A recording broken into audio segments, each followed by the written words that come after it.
Buenas tardes, bienvenidos a todos. Mi nombre es María Gordo Zaplana, soy la vocal decano del Colegio Oficial de Ingenieros de Minas de Levante en la Comunidad Valenciana. En principio, quisiera dar la bienvenida a todos los asistentes presentes, como a todos los conectados a través del canal YouTube. Comentar que tenemos un ponente que todavía no ha llegado por el tema del tráfico, del tiempo, pero bueno, está a punto de llegar, está aparcando, nos han dicho.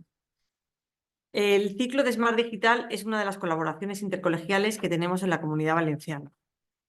Este ciclo está formado por 12 colegios adheridos, que son el Colegio de Economistas de la Comunidad Valenciana, el Colegio de Caminos, Canales y Puertos, el Colegio Oficial de Ingenieros Técnicos de Obras Públicas, el de Ingenieros Industriales, el de Ingenieros Técnicos Industriales, el de Ingenieros de Telecomunicaciones, el de Graduados Ingenieros Técnicos de Telecomunicaciones, el Colegio Oficial de Ingeniería Informática de la Comunidad Valenciana, el Colegio Oficial de Ingeniería Geomática y Topográfica, el Colegio Oficial de Ingenieros Técnicos Agrícolas, el Colegio Oficial de Ingenieros Técnicos en Informática y el Colegio Oficial de Ingenieros de Minas de Levante. El acuerdo marco al que se llegó entre los colegios tiene por objeto establecer las bases de una mutua cooperación entre las entidades para la realización de las actuaciones con miras a la mejora de las capacidades de transformación digital de la sociedad en la Comunidad Valenciana. Los objetivos que plantea este ciclo es el de divulgar las herramientas y las tecnologías habilitadoras y los casos de éxito de la transformación digital. Y de ahí nace la jornada en la que hoy presentamos, que se llama Aplicaciones de la Visión Artificial. Esta jornada ha sido organizada por los colegios de economistas, agradeciendo a Enrique Morera que nos prestara la sede, el Colegio de Graduados Ingenieros Técnicos de Telecomunicaciones, estando muy agradecida a Alicia Juan porque sin su ayuda no se hubiera organizado, y nuestro colegio, el Colegio de Ingenieros de Minas. No quisiera dejar de agradecer también a César Morillas del Colegio de Telecomunicaciones, puesto que además de su ayuda fue el que nos empujó un poco a organizar esta mesa redonda.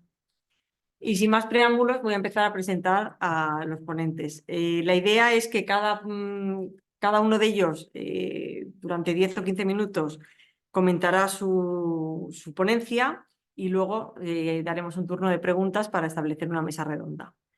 El primer ponente es Javier Fernández Cortés, es ingeniero de minas, especializado en energía y combustibles, con más de 30 años de experiencia, liderando y contribuyendo a proyectos de investigación plurianuales y multidisciplinares, negociando contratos de proyectos con agencias de financiación europeas y nacionales y servicios tecnológicos en materias primas, minerales, materiales, minería, ingeniería civil, energía, medio ambiente e ingeniería de procesos. Tiene amplia experiencia en estrategia para el desarrollo, especialista en métodos de lobby, políticas públicas e industriales. Y es el director gerente de la Asociación Empresarial Española de la Investigación del Centro Tecnológico de Mármol, la Piedra Natural y los Materiales. El título de su primera ponencia es La visión artificial en la minería, avances y desafíos en la automatización de procesos industriales. Pues cuando quieras, puedes Muy proceder. bien. Buenas Bueno, tardes. María, muchísimas gracias por la presentación y, bueno, en primer lugar agradecer al Colegio de Minas del Levante por la invitación, a ti, María, como decana de Valencia, con tu permiso, decano presidente del Colegio de Levante, bueno, y al resto de instituciones implicadas en la jornada de hoy. De dar la oportunidad un poco a la entidad que represento como de centro tecnológico en hablar sobre una parte, digamos, de las actividades que desarrollamos dentro de nuestra entidad. Es una entidad que, bueno, trabaja trabaja para el sector de las materias primas minerales y los materiales avanzados. Mantenemos todavía el nombre de Magnum de Materiales porque fue nuestros orígenes, pero bueno, desde hace ya muchos años pues trabajamos en ese amplio campo de la minería de materias primas minerales y de materiales avanzados, dentro de diferentes unidades tecnológicas, como puede ser la unidad geológico-minera o la construcción sostenible, tecnologías de la información y la comunicación, materiales y nanomateriales o energía, agua, medio ambiente. Es decir, todo lo que está implícito dentro del sector de la minería y de los materiales avanzados. Voy a presentar un par de líneas de investigación que estamos haciendo dentro de la temática de la jornada de hoy, dentro de visión artificial.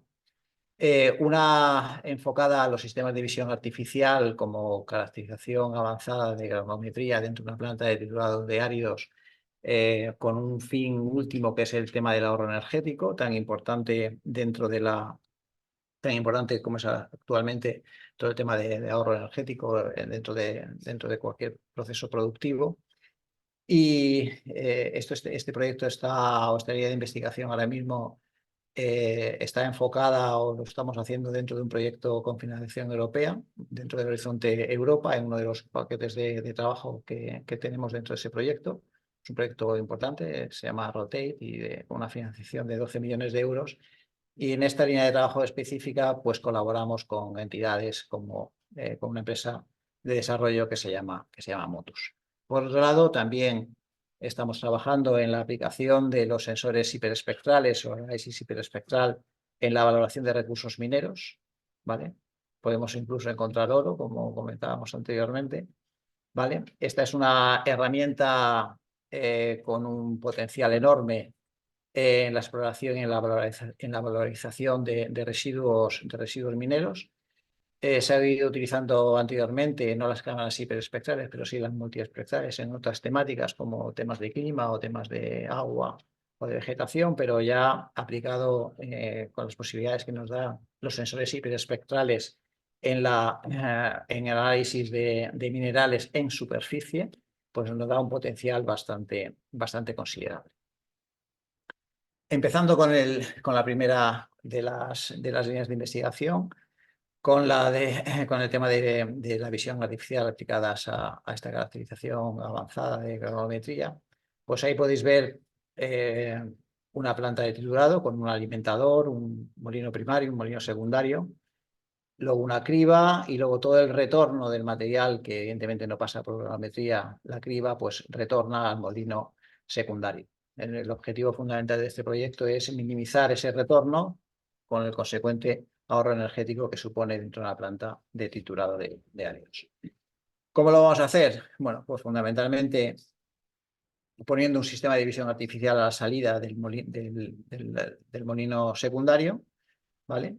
Y de esta manera, pues, capturar las imágenes que tenemos, obtener el volumen total y la granulometría estimada que pasarán por la criba y de esta manera recalcular la distancia de las muelas del molino para que optimizar y minimizar o optimizar la granulometría de las rocas para evitar el mayor número posible del retorno al molino secundario, con el ahorro energético que esto supone. Los componentes del sistema de visión artificial en los cuales estamos trabajando, pues tenemos aquí un perfilómetro, un PC, un codificador. Esto al final son sensores que procesan imágenes y envían la información deseada a la segunda fase, ¿no? Luego tenemos un PLC, un controlador lógico programable y un interface de máquina-hombre. Cualquier persona que se dedique al mundo pues lo conoce. Y bueno, estos son dispositivos en los cuales se clasifica y se prepara la información para el envío de los datos a la nube. Hay que tratar una gran cantidad de información. Y luego tenemos la IoT, que es un dispositivo utilizado como puerta de enlace entre el PLC, entre este controlador que tenemos, y la nube. ¿Cómo funciona? Bueno, el perfilómetro que hemos utilizado, que estamos utilizando, pues integra diferentes sensores. Uno, a través de este software que se llama Surface Volume, pues lo que calculamos es el volumen total de árido que pasa por la cinta transportadora después del molino secundario a una distancia determinada. Y luego un segundo sensor, como podéis ver en la imagen inferior, que nos determina pues la granulometría de la roca. De esta manera podemos, como decía anteriormente, actuar sobre las muelas del molino y de esta manera adaptarlo, optimizarlo al tamaño de roca deseado. En estas imágenes de aquí, pues montamos todo a nivel laboratorio. Veis aquí el perfilómetro, que se puede ver perfectamente, y unas pequeñas transfer. Y con esto, pues, programamos para controlar toda la comunicación del controlador lógico programable con el sensor y para monitorizar en tiempo real lo que el sensor está viendo en ese momento. Una vez que todo está programado y está todo correcto a nivel laboratorio, pues ya nos vamos a esta imagen de aquí que veis, que es el transfer, la cinta del molino secundario ya en una planta real. y donde estamos haciendo en este momento la instalación del perfilómetro y de todo el sistema de visión artificial para hacerlo activar en la propia planta. En este caso particular es una planta una planta de Noruega, en Belve, que es uno de los partners del proyecto. ¿Vale? Eso en cuanto, digamos, al sistema de visión artificial utilizado en la planta de triturado de árido. La segunda línea de investigación en las cuales me gustaría también incidir, y no solamente como línea de investigación, sino también como un servicio de alto valor añadido, pues es la aplicación de estos sensores hiperespectrales en la valoración de recursos minerales. Porque, digamos, ese tipo de sensores permite identificar diferentes tipos de minerales a través de lo que es la firma espectral única que tiene cada uno de los minerales. Los fundamentos de la teledetección hiperespectral pues son claros, ¿no? La teledetección cubre una amplia gama de espectro electromagnético que incluye desde en nuestro caso particular, las cámaras que tenemos y utilizado material de minerales entre los 400 y los 2500 nanómetros. Es decir, esto incluye la longitud de onda de visible infrarrojo cercano, al igual que el UNIR, como el SURIR, que incluye lo que es la onda o el infrarrojo de onda corta. Los sensores hiperespectrales son dispositivos que capturan imágenes en numerosas bandas espectrales estrechas, aproximadamente unas 600, de una manera continua, con lo cual la cantidad de información que nos genera es brutal. Estos se pueden montar tanto en satélite como a nivel de dron o de avión, al igual que se puede montar también a nivel de laboratorio, basándonos fundamentalmente en lo que decía inicialmente, ¿no? Que cada material o cada mineral tiene una firma espectral única, que es una representación de cómo el material refleja o emite la radiación de diferentes longitudes de onda. Entonces, esto nos permite identificar y diferenciar materiales basándonos en esa firma espectral que tiene. ¿Cómo podemos hacer la adquisición de datos hiperespectrales? Bueno, lo podemos hacer a través de satélite. Actualmente hay varios en el espacio, fundamentalmente el Prisma, que tiene metidos sensores hiperespectrales, que nos dan una información, o sea, nos dan una cobertura global, pero con una resolución espacial relativamente baja, que es muy adecuada, por ejemplo, para estudios a gran escala y un monitoreo continuo. Los que utilizamos nosotros, por ejemplo, a nivel de investigación, proyectos de investigación minera o de exploración, pues los ponemos en dron o en avión y que nos permiten, tenemos una resolución espacial, evidentemente ideal para el desarrollo de unas zonas mucho más específicas. Como decía, siempre a nivel de superficie. También lo aplicamos en trípode y también es posible montar estas cámaras o estos sensores a nivel laboratorio. Si estáis acostumbrados a tratar o investigar este tipo de cajas de sondeos o de muestras, pues evidentemente el tema de hiperespectral nos permite, aparte de una alta precisión, pues una caracterización muy detallada y muy rápida de los minerales presentes en todas las cajas de sondeos. Con ellos, como decía anteriormente, identificamos los minerales presentes por sus características distintivas en las diferentes bandas de longitudes de onda, tanto visible como infrarrojo cercano y infrarrojo de onda corta. Y podemos identificar, como veis en la tabla de la derecha, en esas dos bandas desde los 400 a los 2500 nanómetros, pues podemos identificar perfectamente óxidos de hierro, hidróxidos, arcillas, tierras raras, sulfatos, etc. Se puede identificar de una manera directa los minerales o también de una manera indirecta, es decir, todas las asociaciones minerales o mineralizaciones más específicas. Por ejemplo, una investigación que estamos llevando ahora a cabo en la zona de Granada, pues todos los óxidos de hierro están muy asociados a un mineral que se llama celestina, y entonces, bueno, se diferencia prácticamente todo. Actualmente en una investigación que estamos haciendo de las escombreras de una antigua mina que se explotaba a finales del siglo pasado. ¿Cuál es la problemática de todo esto? Entre comillas, pues que se genera una cantidad de datos a tratar inmensa. Y es donde aquí ya tenemos que empezar a tratar todo el tema de automatización de los análisis a través de lo que es la Machine Learning o Deep Learning, es decir, aplicando ya inteligencia artificial a todo el tema de tratamiento de datos. En la imagen que he puesto ahí, pues esa es una imagen hiperespectral de una caja de sondeos, pero claro, estamos hablando de cientos y cientos de metros de sondeo que para hacerlo, pues evidentemente necesitamos una gran capacidad de procesado de las mismas. Como he dicho, estas técnicas son aplicadas a nivel superficial. Pero claro, si esto lo combinamos con todas las tecnologías geofísicas en profundidad, pues evidentemente nos van a permitir pues, un conocimiento bastante exhaustivo de los yacimientos. Pues eso más o menos es todo lo que quería exponer hoy. Sé que hay mucha información condensada, pero bueno, no tengo más tiempo. Muchas gracias.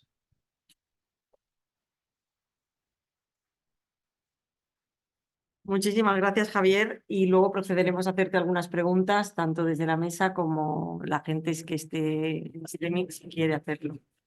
Voy a presentar al siguiente ponente, que es Antoni Pereira Iberneta. Es gerente de ingeniería y líder de la unidad de negocio, con más de 20 años de experiencia en la industria automotriz y cientos de proyectos de visión artificial y otras soluciones técnicas desarrolladas e implementadas para las fábricas de automóviles más importantes del mundo. El título de su ponencia va a ser Transformando la industria con la visión artificial, pero en este caso nos va a hablar de temas de ergonomía y seguridad. Se abordarán las tecnologías de reconocimiento postural mediante visión artificial e inteligencia artificial. Actualmente es una tecnología que aplican en el sector del automóvil para tratar problemas de seguridad y ergonomía, pero su extrapolación a otros sectores, como el de la minería en este caso, es casi directa, así que creo que puede ser muy interesante. Entonces, sin más preámbulos, si quieres empezar, gracias. Sí, muchísimas gracias, María, por tu presentación. Gracias, Javier, por el tema que nos has traído, que es muy interesante. Y bueno, gracias a todos los asistentes, tanto aquí como por streaming, por interesaros por estos temas. Bueno, yo vengo a traeros, como ha comentado María, una de las posibles aplicaciones de la visión artificial. Nosotros somos una empresa valenciana, llevamos 30 años desarrollando sistemas de visión especializado sobre todo en la manufactura del automóvil. Nuestros clientes están en todo el mundo, trabajamos para todos los OEM, todos los fabricantes de vehículos en el mundo.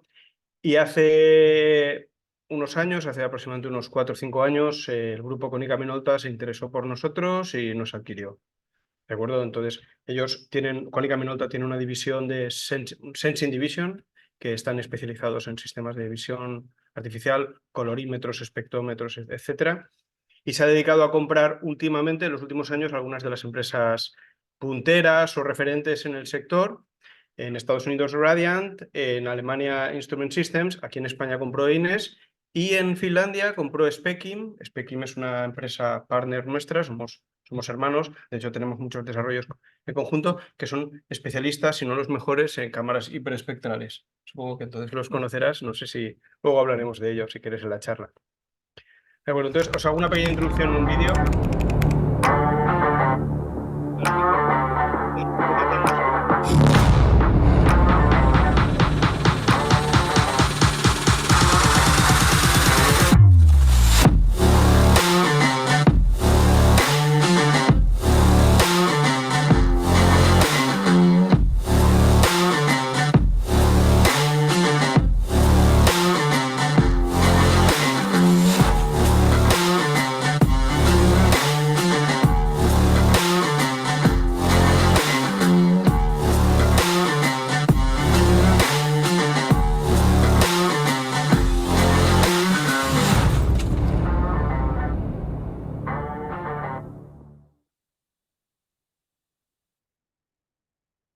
Bueno, pues como os comentaba, llevamos 30 años desarrollando sistemas de visión, somos desarrolladores, ¿de acuerdo? Aparte también integramos algunos sistemas, pero básicamente nuestro espíritu es de innovar y de hacer nuestros propios desarrollos.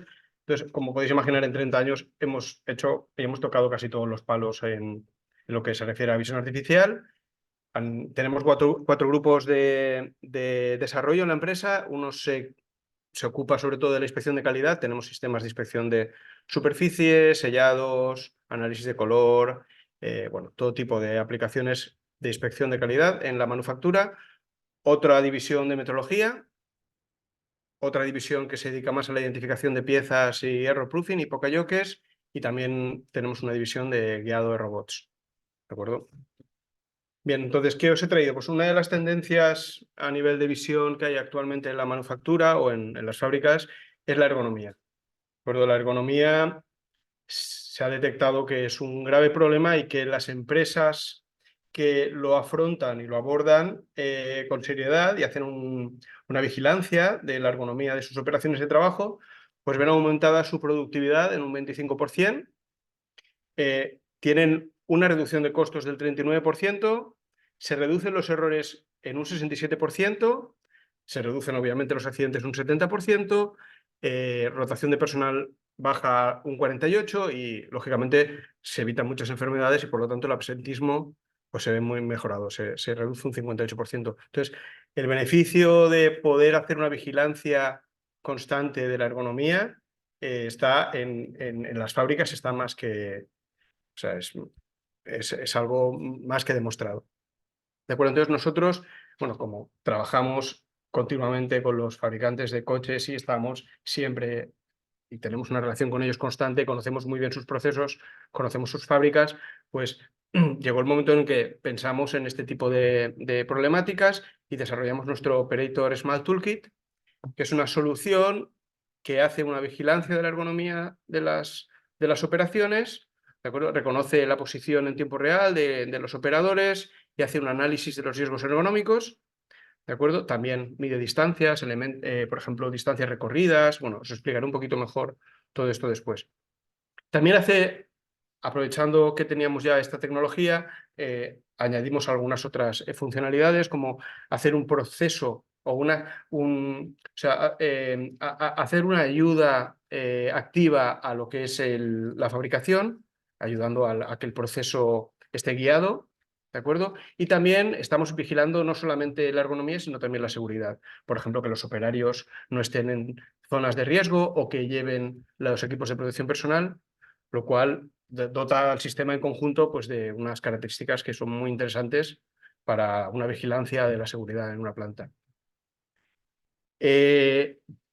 Os traigo una arquitectura de una estación ejemplo, pero el sistema es muy flexible y se puede incorporar a cualquier proceso o cualquier puesto de trabajo. ¿De acuerdo? Normalmente, pues, el escenario de trabajo pues, requiere, pues, imaginaos una mesa de trabajo donde un operario realiza una serie de operaciones. En este caso, con una estructura metálica que tenemos montada, colocamos un sistema de iluminación, una serie de cámaras 2D y 3D, porque luego explicaré para qué utilizamos las cámaras 3D. Con las cámaras 2D hacemos una vigilancia del entorno y podemos identificar las piezas y las operaciones que el operario está llevando a cabo, pero también para hacer el seguimiento y hacerle también unas sugerencias de cómo pueden ser los pasos que debe seguir en el proceso. ¿De acuerdo? Y con las cámaras 3D hacemos un análisis también sobre todo de la ergonomía con mucha precisión, por eso utilizamos cámaras 3D, porque calculamos cada uno de los brazos, las manos, cada uno de los elementos del cuerpo, y así podemos calcular con mucha precisión las posturas que el operario va manteniendo a lo largo del tiempo. ¿De acuerdo? Y como un vídeo normalmente suele ayudar a esto. In today's dynamic manufacturing environments, manual tasks can often lead to inefficiencies. But fear not, vision systems are here to revolutionize the way operators work.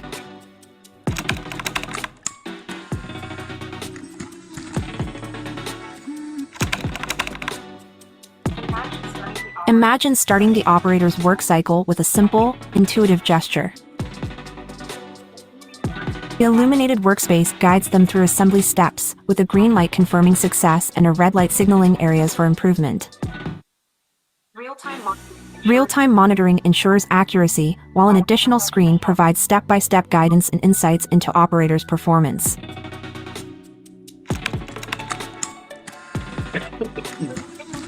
But efficiency isn't just about speed, it's also about well-being.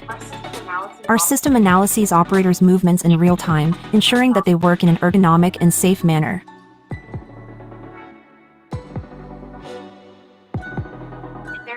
If they're at risk of strain or encounter potential hazards, visual and auditory alerts keep them informed.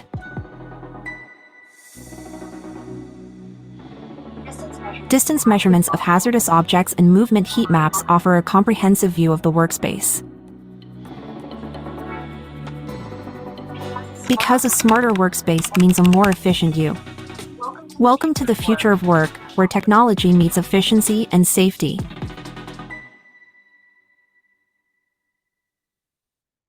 Bien, este vídeo explicaba y hablaba un poco sobre temas de ergonomía y también de ayuda al proceso. Otra de las funcionalidades que tiene este sistema y que es muy utilizada es el análisis de los equipos de protección personal. Evitar que un operario pueda estar haciendo una operación peligrosa sin los equipos adecuados. Traigo otro vídeo, lo siento, está también en inglés, es complicado, somos una multinacional y es complicado que tengamos material en castellano, pero me habría gustado traerlo, pero solo... Personal protective equipment is now mandatory in many workplaces to prevent physical risks. Unsupervised monitoring is a high-impact solution for safety compliance. Masks, vests, glasses, gloves. How do you ensure that your employees are wearing all the required personal protective equipment?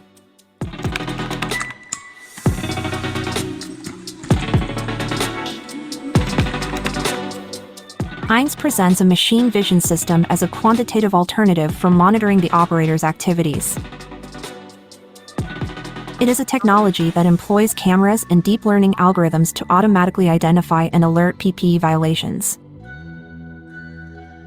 With Heinz Vision Systems, employee control is automatic and takes place directly at the entrance of your work environment or during the manufacturing process. This AI-based solution learns to recognize all necessary equipment and ensures not only that it is detected, but also that it is worn correctly.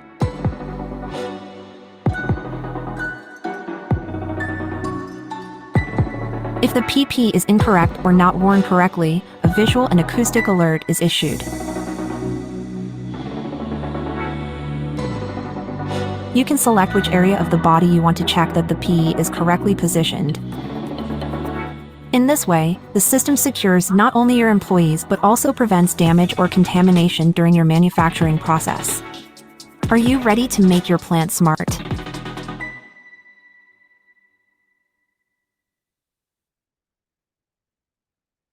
Bueno, ¿y todo esto es suficiente? Pues como ha comentado Javier, nosotros también tenemos un poco la misma necesidad de recopilar muchos datos y luego también explicar un poquito por qué hoy en día el Big Data es importantísimo, es muy necesario para aplicar las técnicas de inteligencia artificial que últimamente están siendo la tendencia en el mercado, sobre el Deep Learning sobre todo.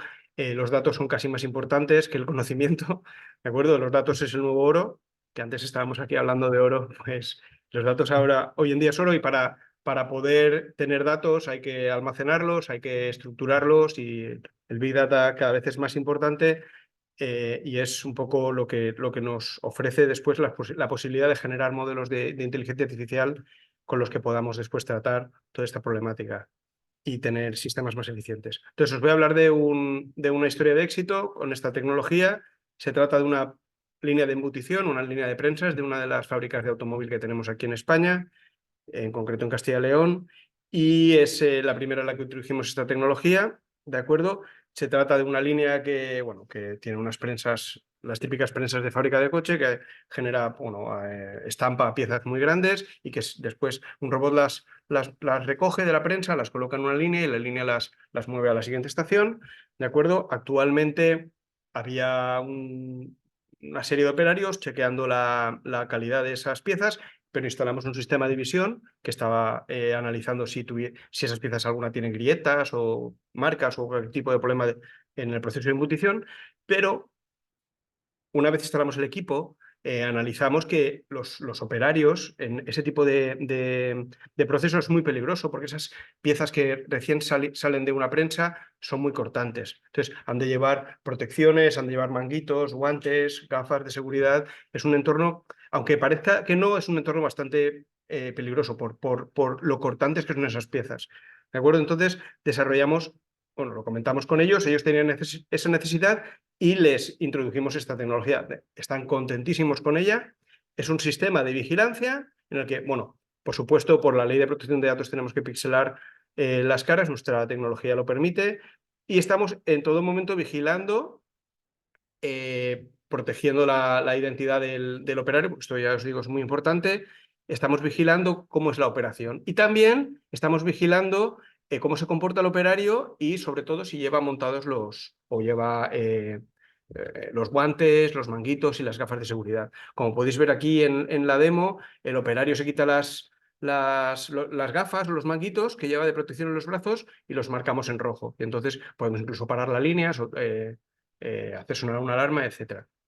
¿De acuerdo? Este tipo de tecnologías puede ofrecer una serie de ventajas enormes porque es capaz de vigilar un gran escenario, ¿de acuerdo? Y además no solo eso, sino que puede incluso detectar, como os he explicado antes en el vídeo, que hay algún peligro que se acerca, una carretilla, un escalón en el que un operario puede incluso caerse. El sistema es capaz de detectar que el operario está caído en el suelo y no es capaz de levantarse, por lo tanto ha habido un accidente y es muy interesante. Claro, yo he sido invitado por el Colegio de Minas y me habría gustado traer algún ejemplo de vuestro sector, pero nosotros nos dedicamos básicamente al sector del automóvil. Aún así, he intentado pensar cómo podíamos extrapolar esta tecnología y creo que es muy fácil pensar cómo poderla extrapolar a cualquier otro proceso productivo porque es una tecnología que es muy genérica. Entonces, un poquito mirando qué tipo de operaciones puede haber en una mina, pues una de las aplicaciones es una detección de malas posturas, porque hay, supongo que muchas operaciones, como por ejemplo el engrase de las minas, el engrase de lo que serían guías o motores, etcétera, que se puede hacer a lo mejor con algunas herramientas que permitan una corrección postural más adecuada y no estar agachado todo el día, que puede llevar a lesiones lumbares. Otra posible utilidad sería la detección del manejo inadecuado de cargas, que seguro que en una mina ocurre porque hay elementos pesados, hay piedra, habrá sacos, etc. El sistema es capaz de identificar posturas, incluso es capaz de identificar el elemento e intentar incluso estimar el peso que pueda tener ese elemento para saber la operación que está realizando el operario, si es peligroso o no que haga determinada postura. También es capaz de identificar el uso del equipamiento adecuado, ¿de acuerdo? Por ejemplo, en este caso es un tanque que un operario lleva, que está retractilando un palé y lleva un tanque de gas que lo está llevando a mano cuando lo puede llevar con un carro. Somos capaces de detectar el carro y el tanque y ver que el operario lleva el tanque en la mano más de X minutos y que es una posición no ergonómica y debería llevar el tanque. O, por ejemplo, el uso inadecuado de EPIs, como un arnés, etcétera, incluso detección de zonas de peligro para alarmar que en caso de que una operación se esté haciendo de manera arriesgada. Esto es lo que os he traído y bueno, aquí se acaba la presentación y espero que os haya interesado. Luego podemos hablar un poco más. Bien.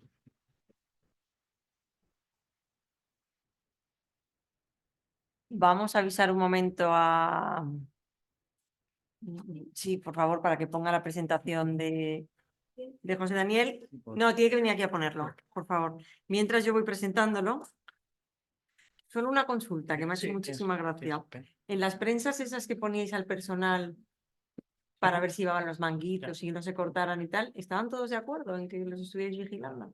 Sí, porque como he comentado, pixelamos las caras y no guardamos información sobre la eficiencia o no. Es muy interesante porque con esta tecnología también podemos estudiar la eficiencia de las operaciones para comparar unos operarios con otros, ver cuál es la manera más eficiente de realizar una tarea, pero en este caso no estamos guardando ese tipo de No, información. por eso es que me ha sorprendido. No, me Sí. parece perfecto, pero me ha llamado la atención. Sí.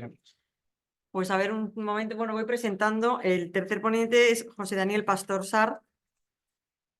Es ingeniero técnico en telecomunicaciones por la Universidad de Alicante, colaborador en proyectos de investigación en el Departamento de Física, Ingeniería de Sistemas y Teoría de la Señal de la Escuela Politécnica Superior de la Universidad de Alicante. Más concretamente en el grupo de acústica aplicada. Aparte de esto, es CEO en la startup Zero Parking. Su campo de trabajo es el tratamiento digital de imagen junto con la interconexión de los diferentes módulos, utilizando sus conocimientos de redes, ciberseguridad y sistemas de telecomunicaciones así como de la ingeniería acústica, ya que su especialidad es imagen y sonido.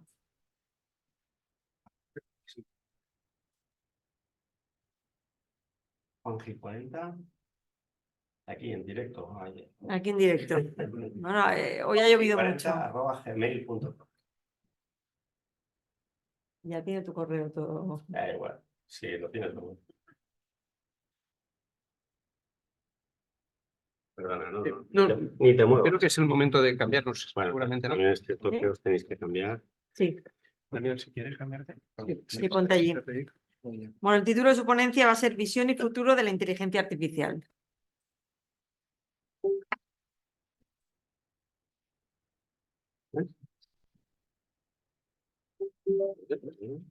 No, con G de gato. Sí. La segunda. Estamos trabajando en eso. Tenemos proyectos. Muy bien, muy bien.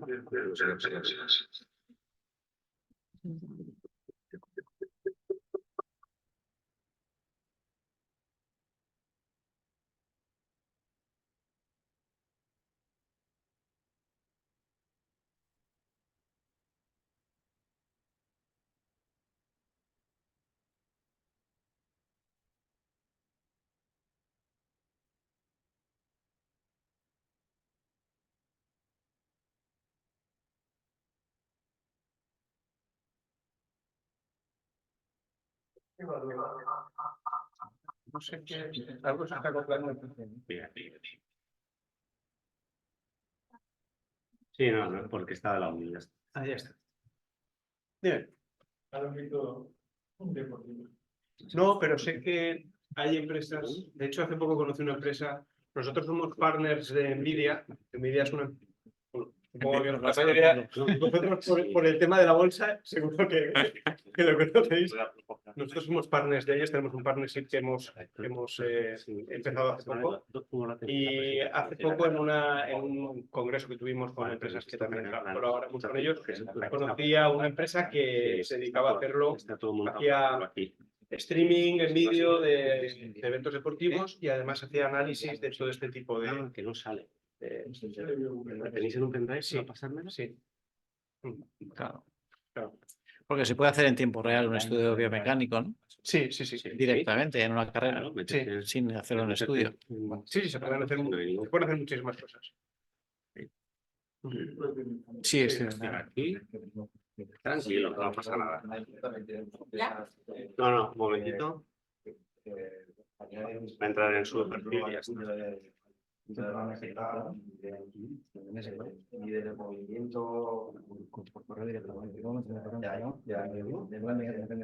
Sí, claro, mete tu correo y así, accediendo a tu correo. A ver, perdonadme, pero es que si habléis entre vosotros, probablemente el resto de Cierra sesión la gente aquí. no venga. Entonces, cuando queráis, hacéis una pregunta y se Cierra contesta. la sesión pasando de todo o añade otra como tú De todas maneras, podemos ir preguntando a los dos primeros ponentes mientras tanto. Sí. Claro, lo que pasa es que estábamos comentando antes que si queréis, ahí en esta máquina tenéis el chat, podéis ir repasando las preguntas que os han podido hacer por chat, por si queréis ir contestando alguna, y luego al final, después de la última intervención, si queréis abrimos también micros para... Pero yo primero quiero hacer las preguntas que yo me he puesto. Entonces, a Javier Fernández Cortés, quería preguntarte, ¿cómo contribuye el sistema de la visión artificial a la eficiencia energética en el proceso de estructuración de piedra? Bueno, vamos a ver, en todo el análisis que estamos haciendo y la optimización del molino en la parte de retorno, pues estamos llegando a en torno a un ahorro energético aproximadamente del sistema de un 25-30%. Sí, está puesto. O sea que son ahorros energéticos, la verdad que bastante considerables, ¿no? Cuando evidentemente sabéis que los principales costes energéticos o costes que tiene una planta fundamentalmente vienen derivados de los costes energéticos que tiene una planta de triturado. Entonces, tratar directamente en el molino secundario con este tipo de tecnología, pues tiene unos ahorros considerables que ya han sido testados a nivel de planta piloto y que ahora lo vamos a testar a nivel industrial. ¿Y cómo mejora la combinación de datos hiperespectrales con técnicas geofísicas de la exploración minera? Sí, con respecto a esa cuestión, bueno, es un tema no sé, para poneros un ejemplo fuera de la parte hiperespectral, ¿no? Si tenemos, por ejemplo, el caso de es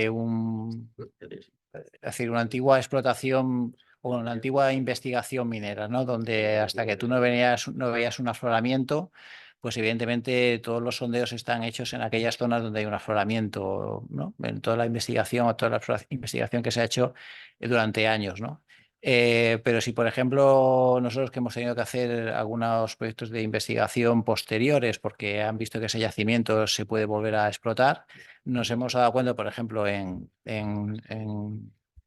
investigando minas de magnetita, hemos hecho un vuelo aeromagnético, hemos determinado las anomalías que salen de ese vuelo aeromagnético y hemos detectado claramente que sí, la parte que estaba investigada anteriormente, pues estaba hecho durante donde estaba el afloramiento del mineral. Pero había unas anomalías tremendas que estaban a unos 80 a 90 metros de profundidad, que evidentemente ahí no había ningún resquicio de investigación previa, ¿no? Como era lógico decir, ese tipo de tecnologías llevado a la parte hiperespectral es prácticamente lo mismo. Es decir, nosotros tenemos una información que tenemos de a nivel superficial, de toda la información que recibimos por las longitudes de onda a la hora de determinar cierto tipo de minerales, pero en superficie. Una vez que vemos dónde mayor concentración existe, pues podemos hacer campañas de investigación geofísica o de geología tradicional, ya con sondeos, llegando al lugar, es decir, reduciendo de una manera considerable el costo tanto en tiempo como en dinero a la hora de hacer un proyecto de investigación geológico minero. Es decir, son tecnologías que al final están demostrando pues, considerablemente un ahorro muy grande.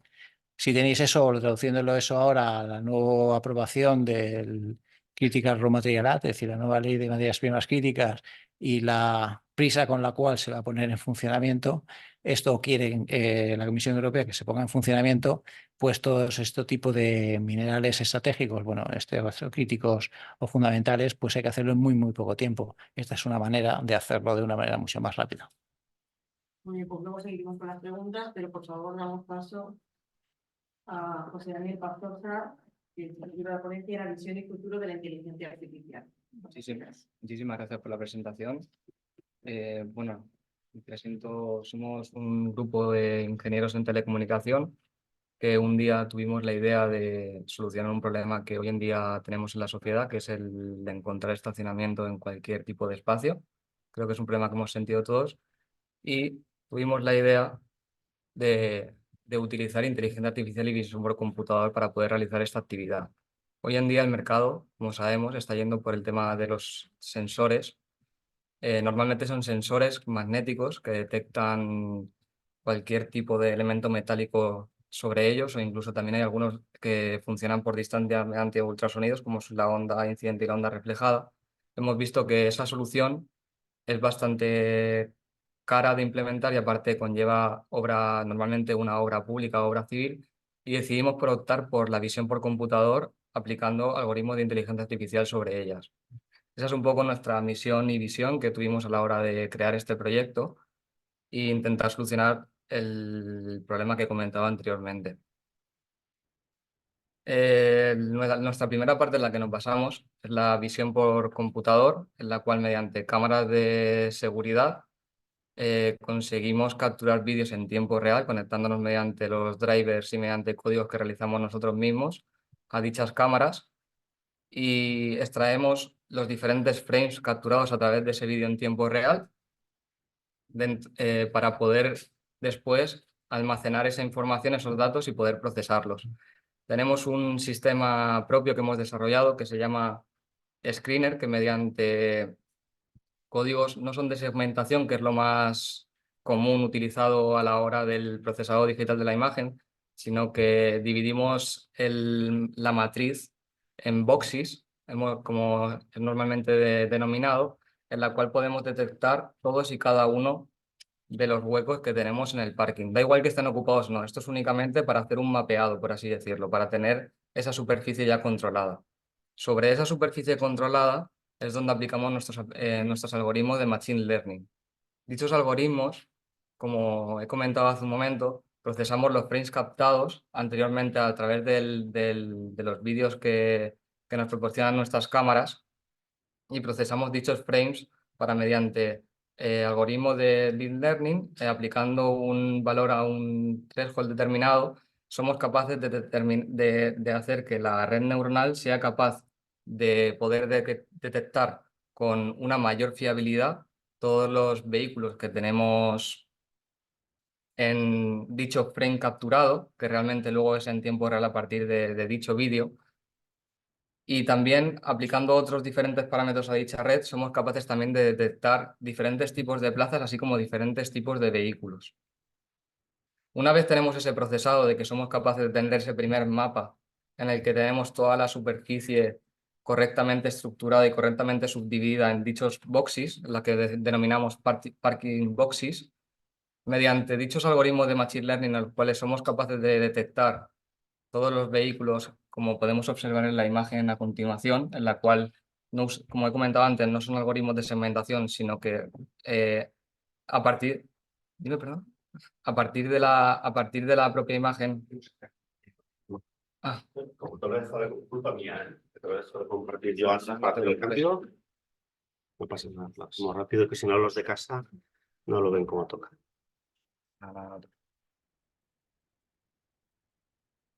¿Llega o no? Vale. Ahora ya es que lo... No, si quieres lo que podemos hacer es cambiar. Me cambio yo, María. Estamos haciendo el juego de las sillas y estamos sí, pero es... Sigue, perdona.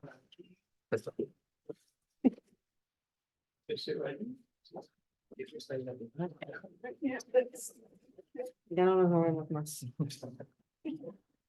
Perfecto. Como iba comentando, bueno, para la gente online que no ha podido llegar a verlo, tenemos aquí una primera imagen que fue de cuando empezamos nuestro proyecto. Este es el parking de la Universidad de Alicante, concretamente el de la Escuela Politécnica Superior, el de la Escuela Politécnica Superior 1. Como he comentado, nuestro sistema Screener, aquí tenemos dicha imagen en la cual podemos observar esa subdivisión dentro de los frames capturados por las cámaras de vídeo, una vez procesadas por nuestro programa, en la cual ya tenemos toda la superficie correctamente subdividida en las diferentes plazas que tenemos, sin hacer diferenciación de si hay vehículo o no hay vehículo. Una vez ya tenemos dicho procesado, a través otra vez de los frames capturados, realizamos un procesado mediante Machine Learning, como he comentado. Aquí tenemos una pequeña imagen en la cual podemos observar cómo se han capturado los diferentes vehículos dentro del frame captado. Como he comentado anteriormente, la eficiencia o la eficacia que tenemos a la hora de ser capaces de detectar los vehículos es en función de valores que le damos a ciertos parámetros threshold para poder tener mayor o menor eficacia a la hora de realizarlo. De momento, con los valores que estamos utilizando, somos capaces de recolectar cualquier tipo de vehículo, con lo cual no tenemos de momento ningún tipo de problema en ello. A la hora de nuestro sistema está basado directamente en diferentes cámaras de videovigilancia. En lugar de tener cada una de las plazas subdivididas mediante un sensor en concreto cada una, tenemos diferentes cámaras en las cuales optimizamos tanto el ángulo como la altura para poder capturar la mayor superficie útil posible, con lo cual abaratamos costes y somos capaces de realizar dicho servicio, en el cual reconocemos, en esta foto no lo observamos porque fue el primer producto que tuvimos, los primeros buenos resultados. Podemos ver, por ejemplo, una moto, la cual no está siendo detectada por nuestro sistema, pero a día de hoy sí que es capaz de detectar diferentes tipos de vehículos, así como de plazas. Como hemos comentado, no somos una empresa oficial, somos una startup, estamos empezando y estamos intentando generar nuevas funcionalidades a lo largo de nuestro sistema, como ya sea poder detectar parámetros que son de eficacia para el usuario. Toda esta conexión la realizamos mediante cliente-servidor, en la cual tenemos interconexionado todo el sistema mediante un servidor central, en la cual mediante API somos capaces de mandar request y contestar a dicha request y mandar información. Todo este sistema es algo bastante funcional, en lo cual ¿cómo puede llegar a utilizarlo el usuario?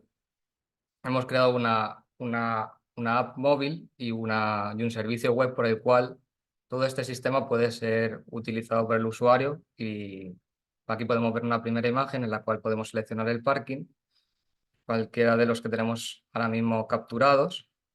Y aquí tenemos una primera información, como he comentado, cuando hacemos la superposición de toda la superficie con todas las plazas detectadas, más aparte los coches detectados, somos capaces en tiempo real de crear un mapa por tema de protección de datos en el cual el usuario puede saber en tiempo real qué plaza está ocupada, qué plaza no está ocupada y en qué posición exacta en dicho parking en específico. También tenemos diferentes parámetros de interés que también somos capaces de calcular mediante todos estos algoritmos y sistemas que hemos desarrollado, como podría ser, por ejemplo, ver el parking en vivo, aunque esto aún no está del todo claro. También tenemos a qué hora te convendría ir, horas de mayor concurrencia o menor concurrencia en función de los datos obtenidos por los frames procesados.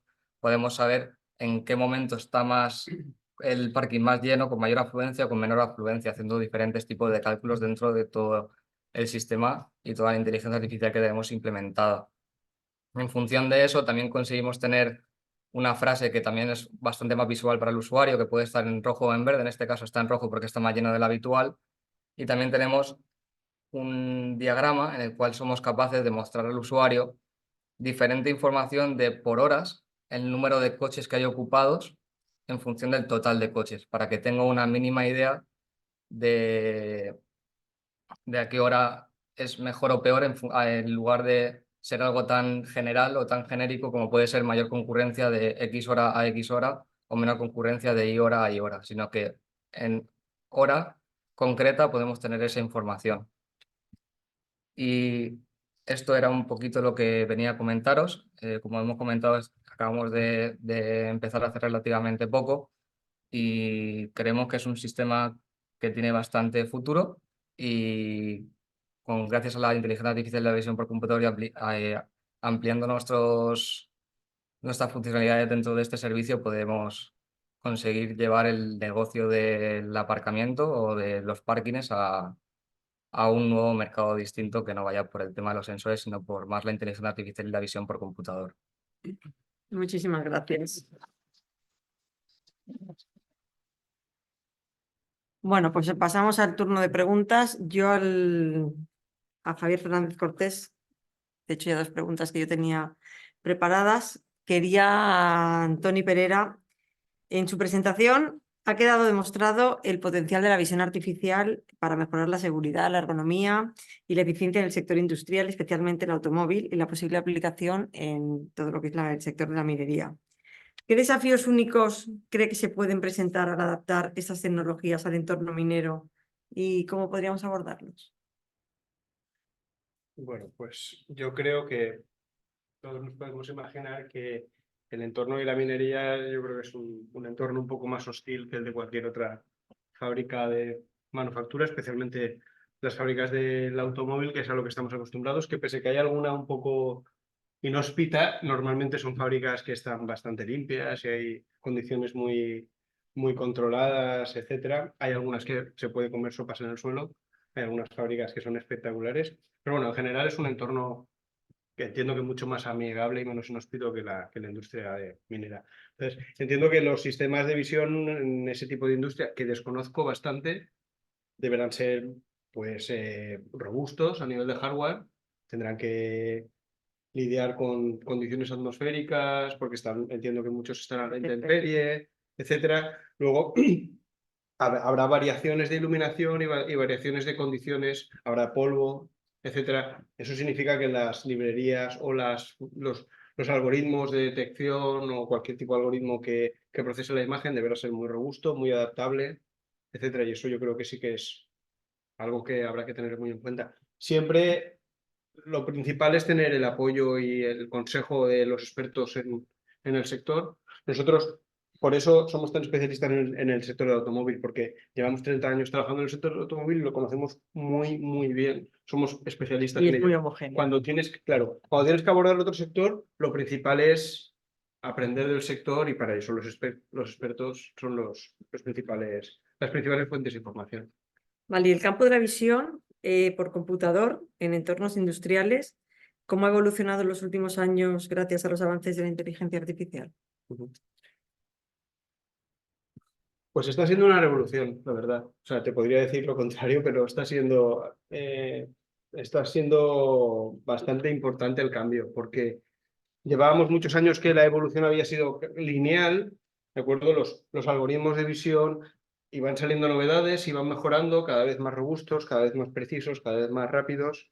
También ha acompañado la tecnología, los sistemas de computación cada vez han sido más potentes y todo eso ha ido pues linealmente progresando y trayéndonos mejoras significativas, pero como, digamos, de manera lineal.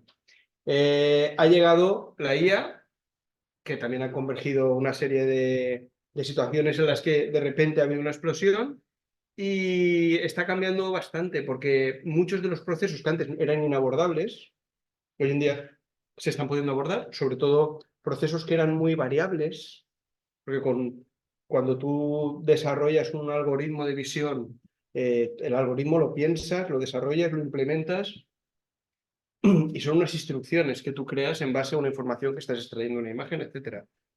Una IA no funciona así. Ahora no tengo tampoco mucho tiempo para hablar sobre esto, pero las IAs, las redes convolucionales, deep learning, todo eso, es un mundo distinto. Funciona con datos, tienes un modelo, que es una especie de pequeño cerebro, que puedes preparar, elegir el tipo de modelo, pero realmente es como una caja negra, aprende y te da unos resultados, a veces es un poco caja negra, pero al final funciona muy bien. Lo bueno de esto es que te permite poder aprender en situaciones muy variables. Y cuanto más lo enseñas, mejor funciona. Hay veces que no controlas ni sabes muy bien por qué, pero funciona. Entonces, nos está permitiendo abordar problemas de casuísticas muy difíciles que antiguamente era muy complicado o necesitabas mucha potencia. Y hoy en día se pueden abordar. Bueno, y pues nada, entre vosotros también igual, bueno, yo también querría hacerte a ti algunas preguntas. ¿Qué nuevas funcionalidades se podrían generar dentro del producto referente a los algoritmos de la inteligencia artificial? Pues cosas en las que estamos pensando, estamos ahora mismo Jesús. en desarrollo, son, por ejemplo, a la hora de poder ser capaces de detectar si un coche puede estar, por ejemplo, en una plaza de minusválidos o no.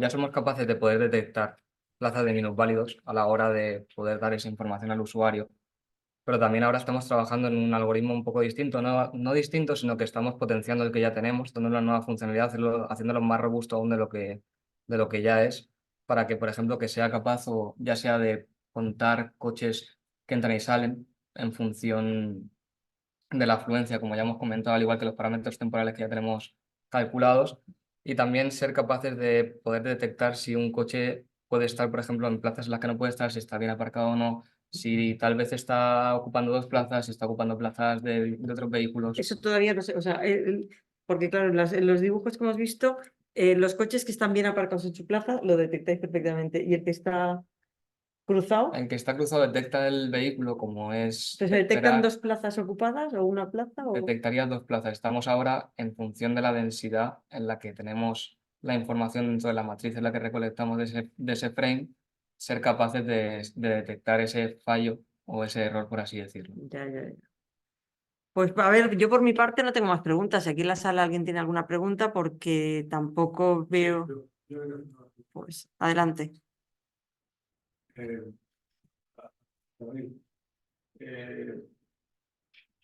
Cuando las tomas que hacéis para controlar la ergonomía, ¿es una toma puntual? ¿Es una toma de continuo? ¿Es una toma que luego se conserva en el tiempo? ¿Cómo se corrigen luego los defectos? ¿O cómo los defectos de esas modificaciones que vosotros hacéis en la ergonomía básica y mejor para un trabajo determinado? ¿Cómo se corrige todo eso? Muy interesante. A ver, todo lo que has dicho se puede hacer. Se pueden tomar fotografías, se puede grabar en vídeo y analizar en tiempo real de manera continua. Bueno, por lo tanto, básicamente lo que interesa es grabar de continuo. ¿Por qué? Porque así también trazamos la trayectoria, se puede trazar la trayectoria de las manos, por ejemplo, trabajando. Eso lo utilizamos mucho para ver el seguimiento de las operaciones, como un operario está trabajando, montando una pieza, etcétera. Y incluso no lo he puesto en el vídeo, bueno, creo que en el vídeo sí que se ha llegado a ver cómo nosotros tenemos una especie de realidad aumentada en la que le proyectamos al operario y le vamos diciendo, le vamos sugiriendo si una operación la está haciendo de manera correcta o no, ¿de acuerdo? Y a nivel postural, pues lo mismo, podemos calcular, porque estamos grabando en vídeo, la trayectoria que un operario está haciendo, por ejemplo, un ejemplo muy sencillo de entender. Imagina una operación en la que un operario tiene que ir a por una pieza que tiene en un rack o en unas estanterías, luego tiene que venir aquí, dejarla, coger otra pieza que tiene en otra estantería, etcétera. Pues podemos calcular si el layout de la planta o de la zona de trabajo es el adecuado en función de los pasos o de la trayectoria que tiene que realizar en una operación, o se puede configurar su estación de trabajo de otra manera para que ese operario pueda trabajar o pueda hacer el proceso de manera que camine mucho menos, por ejemplo. ¿De acuerdo? Ese tipo de cosas las hablamos con el cliente y son ellos los que nos transmiten sus necesidades y básicamente se puede hacer todo. Como tenemos los datos, que es la importancia del Big Data, se puede analizar cualquier operación, se puede utilizar, hacemos mapas de calor también que llamamos para saber en qué zonas los operarios paran más tiempo, etcétera, qué operación le cuesta más, en qué operación tiene a lo mejor más incidencia de tener un error, por lo tanto se queda atascado en esa operación y no pasa a la siguiente. O sea, todo ese tipo de análisis, teniendo los datos, se puede hacer prácticamente lo que queramos, no hay limitaciones. Para José Daniel, una pregunta. Has hablado antes de la ley del tema de la protección de datos. ¿Cómo casa esta toma de imágenes y de vídeo con la protección de datos porque yo tengo entendido, no sé, que las cámaras que hay por las calles y cámaras hay en todos los lados hoy en día, su visualización depende de los algoritmos oficiales del Estado, digamos, de la policía. Nadie puede visualizar unas imágenes, a pesar de que las tome su comercio, no las puede visualizar. ¿Cómo casáis vosotros esa toma de imágenes y con la ley de protección de datos? Claro, porque al final nosotros lo que tenemos desarrollado es el producto, como bien he comentado, que implementa tanto el hardware como el software, que sería tanto la cámara así como el software. Lo que pasa es que nosotros no realizamos ese servicio propiamente dicho, sino que se lo ofrecemos a diferentes compañías. Por ejemplo, imaginémonos, tenemos una empresa muy famosa, muy conocida, que podría ser Securitas, la cual tiene cámaras que es capaz de tener esa información, con las cuales nosotros podemos aportar ese servicio que ellos pueden ofrecer al usuario. Nosotros no damos servicio al usuario final, sino que damos servicio a diferentes compañías que quieren ser capaces de tener sus parkings en nuestra plataforma para que el usuario final sea capaz de usarlo. Al final es un software, trabaja solo las imágenes, las tendría la compañía que sí que puede casar con ese problema, como bien ha comentado, de protección de datos. O sea, que es una cosa que se puede aplicar exclusivamente a zonas privadas, de alguna manera, no a zonas públicas. Zonas públicas, por ejemplo, si algún ayuntamiento, como tuvimos una charla con el Ayuntamiento de San Vicente, lo considera y pide los permisos requeridos para poder realizar este servicio, es una aplicación que también se podría llegar a cabo. No solo a zonas privadas, sino que también públicas. ¿Qué problema conlleva esto? En la protección de datos. Al final, si desarrollamos esto tanto en público como en privado, tenemos personas, tenemos información como pueden ser matrículas de vehículos, que son información de bastante riesgo, que no pueden salir a cualquier tipo de persona. Entonces, el nivel de ciberseguridad que necesitamos tener es bastante elevado y también necesitamos hacer eliminar toda la información que tenemos cada cierto tiempo, como bien dice la ley. Bueno, en el chat tenemos una pregunta de Miguel Pinedo para Antoni, que dice: en el sector cerámico, concretamente en entornos productivos de baldosas cerámicas, ¿sería posible con visión artificial contar e identificar las piezas que transitan por una determinada sección? Las piezas suelen ir en alguna sección muy pegadas unas a otras y a diferentes velocidades. Ya me dicen por ahí que sí. A ver, la respuesta, tengo una respuesta corta y una larga. Bueno, La pues, corta es que sí y la larga es que sí. Por supuesto, sí, muy fácil. Es una solución muy fácil y se podría aplicar. por supuesto. Vale, y preguntan aquí, no pone para quién, lo ha preguntado Jesús Mayordomo, ¿Se empieza a usar la inteligencia artificial generativa para generar modelos de forma ágil y reducir tiempos de desarrollo de implantación de casos de uso? Lo que Imagino es para lo ti. que se está utilizando son los modelos sintéticos, o sea, información sintética para acelerar el aprendizaje de modelos. O sea, aparte de información real, imágenes reales, datos reales, se está trabajando mucho en la síntesis de datos sintéticos, valga la redundancia, para poder acelerar el proceso. Porque, como os he comentado antes, uno de los cuellos de botella que tiene hoy en día esta tecnología, que es súper potente y que va a ser el futuro, lo está haciéndolo ya, es que necesitamos datos. Es el problema. Los datos son muy importantes. Entonces, ¿qué ocurre? Es muy fácil tener datos, por ejemplo, de coches y de parkings, porque hay muchísimos por todo el mundo y solamente te pones en internet, pones Google, parking de coches y tienes 300 millones de fotos de parkings de coches. Entonces, es un entorno en el que hacer un aprendizaje es muy fácil. ¿Vale? Pero si tú tienes un problema muy específico, imagínate que dices, quiero hacer un modelo que identifique, yo qué sé, Celestina, pues no hay muchos ejemplos de fotos de Celestina en piedras, bla, bla, bla. Entonces, ¿qué ocurre?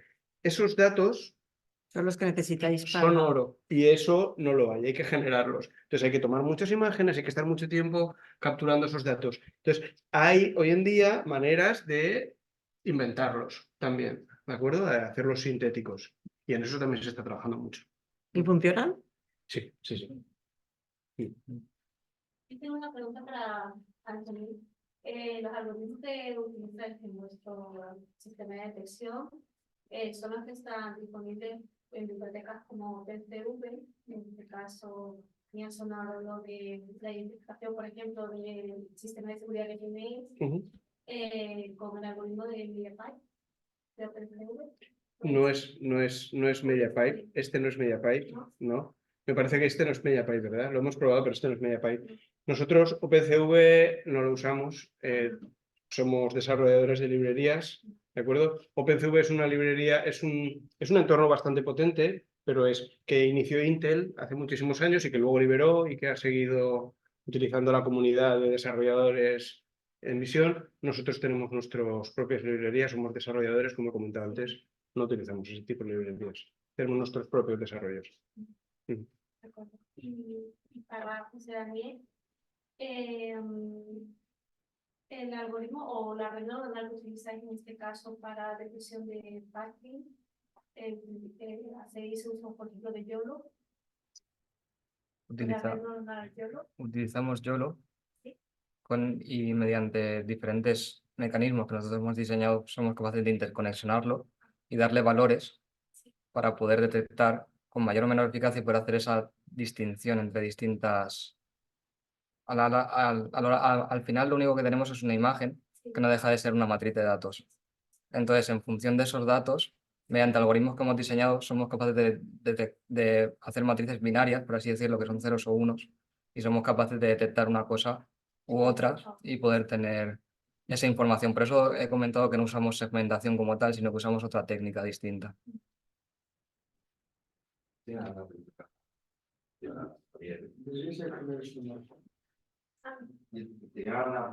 para y es en el caso del análisis interespectral, se hace por detección de objetos, se hace por análisis del espectro propiamente dicho, teniendo la cantidad de datos sobre diferentes. El resumen, si se usa una única técnica de detección mediante inteligencia artificial o es un método combinado de varias técnicas o de varios modelos. Si te refieres... Una combinación de una red convencional y una red profunda. Estamos utilizando una Deep Learning, pero vamos, fundamentalmente al final lo que hacemos con análisis hiperespectral es, al final sacamos la información total, digamos, de las diferentes huellas espectrales en una determinada zona y lo vamos analizando bien por mineralización de ese propio material o bien por asociaciones de minerales. Entonces, en función de cómo vayan asociados, pues sabemos al final el componente que estamos buscando. Eso, evidentemente, al hacer un análisis tan enorme de información, pues al final sí te va llevando realmente a cuál es, digamos, material o mineral productivo. Si no, es imposible, ¿no? ¿Por qué? Porque estamos trabajando en este caso particular que comentaba con antiguos residuos mineros que lo estamos valorizando. Si te vas a una mina, pues evidentemente es lo mismo, ¿no? Tienes que separar la mena del estéril. A ver, entonces, el tratamiento se realiza sobre las propias imágenes. Sobre las propias imágenes. Vale. No sobre los datos. No sobre los datos. Bueno, ¿más preguntas tiene alguien? Yo sí tendría una pregunta. Ah, espérate que aquí, bueno, sí, sí, que- Sí puedo. sí, por supuesto, luego seguimos. Javier. Bueno, he visto que hacéis, que aplicáis la tecnología multiespectral tanto desde satélites como con drones, como en laboratorio. De acuerdo. Entonces, entiendo que en satélite y en dron utilizáis el sol como fuente de iluminación. ¿En laboratorio qué clase de fuente de iluminación utilizáis? Bueno, a nivel satélite, evidentemente, lo que hacemos es observación de la Tierra, es decir, cogemos los datos que vienen directamente de satélite, fundamentalmente de Prisma, que es el satélite que ahora mismo tiene sensores hiperespectrales, ¿no? Porque ni Sentinel ni los otros, ni Copernicus tiene ahora mismo ese tipo de solución. A nivel de laboratorio son imágenes, son un tipo de iluminación específica para ello. Ahora mismo no te sé decir exactamente cuál es, pero es una iluminación específica para el laboratorio. La versatilidad que tiene el sistema, ¿cuál es? Que el mismo sensor lo ponemos en drone, al igual que lo ponemos en el laboratorio. Exactamente igual, es el mismo. Sí, por eso te lo preguntaba, porque en dron utilizas el sol, entiendo, Sí. y el sol tiene un componente espectral espectacularmente bueno y cualquier otra iluminación. Artificial no te lo llega. Correcto. Exacto. Entonces entiendo que en dron obtendréis a lo mejor resultados mucho más interesantes, Mucho más interesante, y ricos que lo que que lo que obtenéis te en dicen, sí. Una de ellas es la ultravioleta en el laboratorio. Sí, ultravioleta. No es tan difícil la ultravioleta, creo yo. Es más cuando te vas a los infrarrojos lejanos, que te da mucha información. Para el laboratorio. Ya. De todas maneras, nosotros tener en cuenta que estamos trabajando entre 400 y 2500 nanómetros. Es decir, vamos desde la visible a la infrarroja de onda corta. De onda corta. O sea, Es decir, no estamos en ultravioleta ni nada. Vale, porque una de las cosas que yo... Que es donde la reflexión del mineral te da la huella espectral, si no es por otra cosa. Ya, pero hay, según tengo entendido y según también por bastantes pruebas que hemos realizado, cuando te estás yendo cada vez más a los infrarrojos medios y lejanos, obtienes mucha más información. Obtienes información muy, muy, muy buena. Sí, Pero es muy relevante que no la tienes en el espectro visible ni en el infrarrojo cercano. Sí, pero ahora mismo Los nosotros... sensores incluso más caros. Sí, bastante más. sí, pero claro, nos tenemos que concentrar evidentemente donde nosotros tenemos ahora mismo la experiencia de cine, este tipo de metales que están entre los 400, tanto en el visible y en el infrarrojo cercano, como por ejemplo los carbonatos y demás que están cercanos a los 2000 nanómetros, es decir, en la parte de infrarrojo de onda corta. Vale, y luego otra preguntita que tengo, perdona que... No, perdona, en absoluto. ¿Y habéis realmente notado que tenéis mucha más información y más relevante utilizando tecnología hiperespectral que multiespectral? Es decir, ese gran abanico de distintas longitudes de onda os ha dado mucha más información. Da infinitamente mucha más información que la multiespectral, pero infinita. Porque la información que necesita, es decir, es que es brutal, ¿no? Ten en cuenta que estamos trabajando con casi 600 bandas, que no es lo mismo que la multiespectral, que 7-8.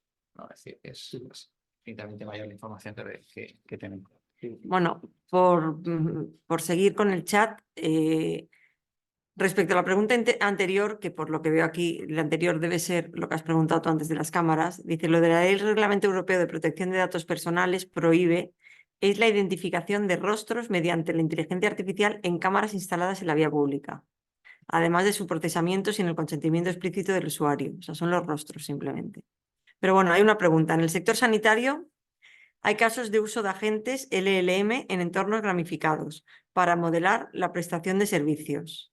¿Qué agentes son a priori los candidatos más interesantes para modelar en entornos industriales? Muy interesante la pregunta.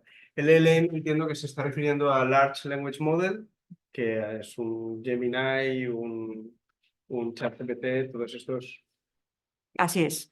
Sí, mira. Estos modelos, estamos haciendo pruebas ya con ellos a nivel de I+D y es muy interesante lo que nos va a llegar en el futuro. Es muy interesante porque es muy potente. Y no quiero ser agorero, pero hay cosas que pueden hacer que son espectaculares. Por ejemplo, la aplicación que nos ha traído el compañero Daniel, tú le preguntas directamente a ChatGPT, ¿hay parking? Y te devuelve que sí. ¿Dónde está?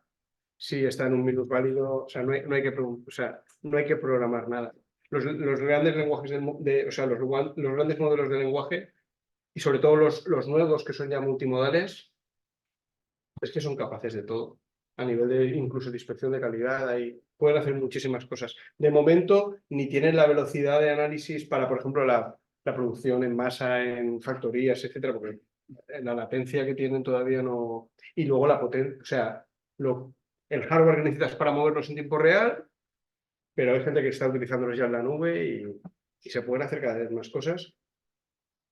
Y da un poco de miedo, aunque es súper interesante y a la gente que nos gusta, yo siempre lo comento en el trabajo, da un poco de miedo hacer desarrollo de sistemas y de tecnologías de deep learning y de inteligencia artificial, porque puedes caer, y desgraciadamente hay que arriesgarse, en que quede obsoleto en 2 días, en que te coman. Porque ChatGPT, Gemini, todos estos van a hacer en 4 días todo, cualquier cosa que le pidas, con simplemente pedírselo. O sea, no tienes que preocuparte en, por ejemplo, por decir algún ejemplo muy loco, pero pasarás con tu dron, con tu cámara hiperespectral y simplemente tendrás que decirle, detéctame oro. Y no tendrás que preocuparte en desarrollar un algoritmo, un modelo, etcétera, que te detecte oro. Van a ser modelos tan generalistas y tan capaces. Pero necesitarán todos los datos que contabas antes. Es que ya lo habrán aprendido ellos. Bueno, es por eso son modelos generalistas. Le damos mucho valor, yo creo. Es que Alguien tendrá que meter esos datos y alguien tendrá que dárselos. Claro, ellos lo están haciendo. Por eso tienen las redes sociales, por eso tienen Google. ¿Ellos quiénes son ellos? Pues las empresas. Las empresas, Que están desarrollando esto, que es Ya. Google, es Amazon, es la gente que tiene los datos de todo el mundo. De todo el mundo, sí. Y por eso son capaces de desarrollar estas Ya. tecnologías, porque tienen los datos, que es lo que hemos comentado antes, que es el oro. Lo primero que se necesita.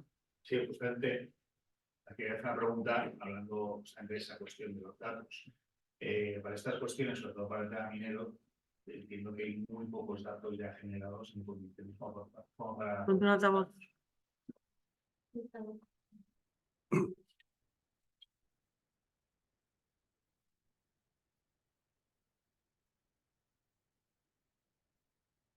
Sí, yo creo que sí. Sí.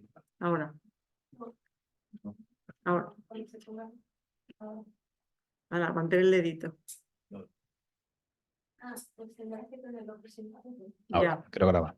Que una de las cuestiones fundamentales, como ya se ha tratado, es el tema de los datos y la generación de datos y la obtención de buenos datos, ¿no? Para poder trabajar.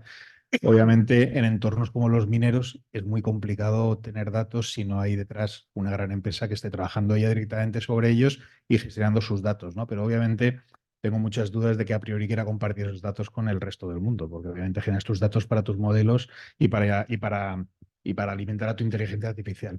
Entonces, con esta falta de datos que hay en estos momentos y que presumiblemente seguirá habiendo, salvo que haya instituciones que quieran hacerlos y compartirlos, ¿cuánto cuesta o va a costar alimentar una inteligencia artificial para que sea productiva para una empresa?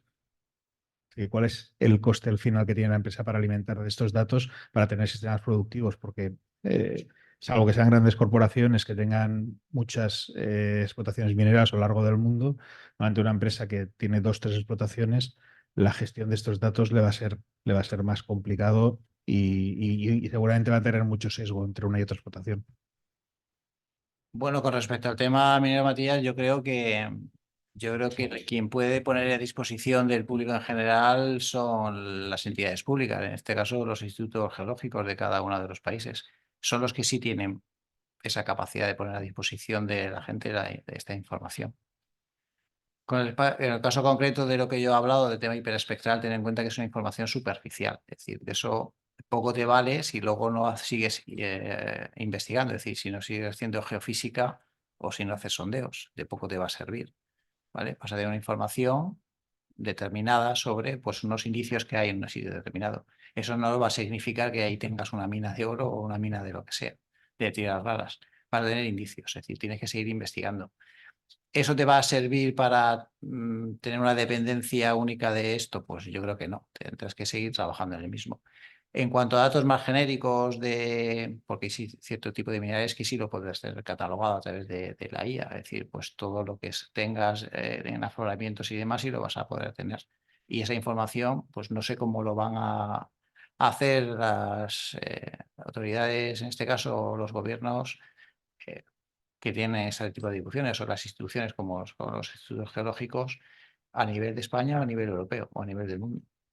Lo que sí es cierto que este tipo de tecnologías han permitido hacer pues todo no sé, vosotros que estáis en el ámbito minero, el Magna de España, ¿cuánto tiempo tardó en hacerse?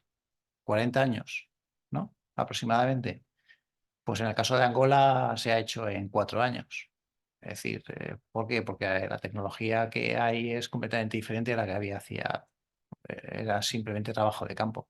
Ahora hacías vuelos y demás y permitías tener una información brutal sobre un montón de afloramientos y un montón de posibilidades mineros, ¿no? Aunque luego tengas que hacer sondeos, campañas de sondeos, etcétera, etcétera, para valorizar pasar esos recursos a reservas explotables. No sé si te he respondido ahí. Enrique.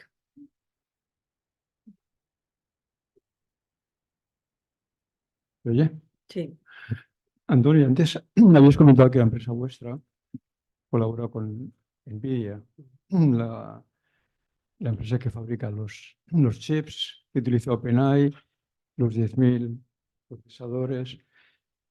Realmente la inteligencia artificial que ahora está llegando como la IA generativa, consume una gran cantidad de recursos que te llevan directamente a la supercomputación y dentro de muy poco tiempo a la computación cuántica. Pero siempre se ha sabido que los videojuegos y todo el tema de imagen era lo que más computación gastaba, ¿no? ¿Cómo está la frontera actual en la supercomputación y qué límites están marcando digamos, las actuales tecnologías a todo el potencial que tiene la visión artificial y la inteligencia artificial aplicada a este ámbito? Ya. Bueno, a ver, en los últimos años ha habido un gran desarrollo a nivel de GPUs, que es al final el hardware que se está utilizando para todas estas tecnologías, por su gran capacidad de procesar en paralelo, ¿de acuerdo? Y no sé si sabéis lo que es la ley de Moore, que decía que la cantidad o la capacidad de proceso de un procesador podía duplicarse cada año, etcétera. Pues eso había dejado de ser real en los procesadores, pero resulta que en las GPUs durante los últimos años o en los últimos años sí que ha sido así, porque se ha estado cada vez pudiendo integrar chips y haciendo transistores cada vez más pequeñitos, etcétera. Parece que se ha llegado a un nivel en el que ya está costando mucho mejorar en ese sentido, lo que sería generar cada vez transistores más pequeños que puedan mejorar los niveles de integración.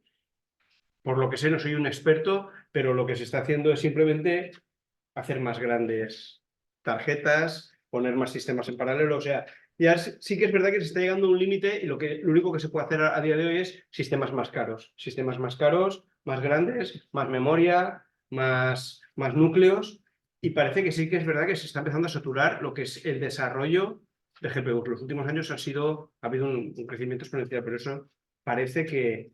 Entonces, claro, el futuro parece que todo el mundo esté esperando que la computación cuántica llegue y sea la gran solución a todos nuestros problemas, o a lo mejor es la fuente de todos nuestros problemas, pero parece un poco lejano todavía, es muy poco estable, etcétera. Entonces, la dificultad para que una empresa se dote de ese hardware te lleva directamente a la computación a la nube. Parece... A ver, NVIDIA está intentando convencernos a todos de que ese no es el futuro, sobre todo por temas de seguridad. La computación en la nube requiere, claro, de que estés subiendo todos tus datos y toda la información de tu planta o tu empresa a la nube, se procese en la nube y, bueno, y utilices esa información y además se quede en la nube porque necesitas además almacenarla. Eso, pues, Pero digamos que estamos pasando a la economía de plataforma y va a ser muy difícil que la gente se quede fuera de las plataformas. Y me lleva directamente a la pregunta ya que has comentado de la IA generativa, ¿no? La posibilidad de entrenar GPTs propios en una empresa de minería o la posibilidad de acudir, si ya existe, al GPT Store y si hay GPTs de minería. lo desconozco. Es un campo que no conozco demasiado, pero estoy seguro que sí. Y estoy seguro que sí se podrán hacer. Pero yo creo que aquí se ha abordado un tema que es casi dar en el clavo, y es que seguramente la minería, como pasa en otras industrias, no sea a lo mejor el entorno donde se haya publicado, se haya compartido más datos a día de hoy. Por ejemplo, a nivel de procesado de vídeo, procesado de imagen, vehículos, parkings, cosas que sean naturales. La minería es natural, igual que todo. Sí, es natural, correcto. Pero me refiero a cotidiano. Vale. A cotidiano más que natural. No he sido muy acertado en el término. Hay datos por doquier. Pero no hay muchos datos, por ejemplo, de defectos superficiales en calidad de fabricación de cajas de cambio, por ejemplo. Entonces, o no habrá mucha información sobre temas de minería para el público. Entonces, ahí sí que hay un nicho en el que de momento todavía las empresas especializadas podemos generar modelos y crear, yo creo que aportar valor. Porque el día que sea todo pues del dominio público, cualquier empresa de este tipo con ese poder podrá generar modelos súper potentes y podrá aprenderlo todo. Bueno, pues salvo algún comentario que han puesto en el chat, que luego se podrá leer, el que quiera, no hay más preguntas. ¿Alguien más tiene alguna pregunta de los que estáis conectados o aquí? Pues nada, daros las gracias a los tres por haber venido, por las charlas tan interesantes que nos habéis dado Gracias. Gracias. y gracias a los presentes y por supuesto gracias al Colegio de Economistas que nos habéis dejado la sede. Muchísimas gracias.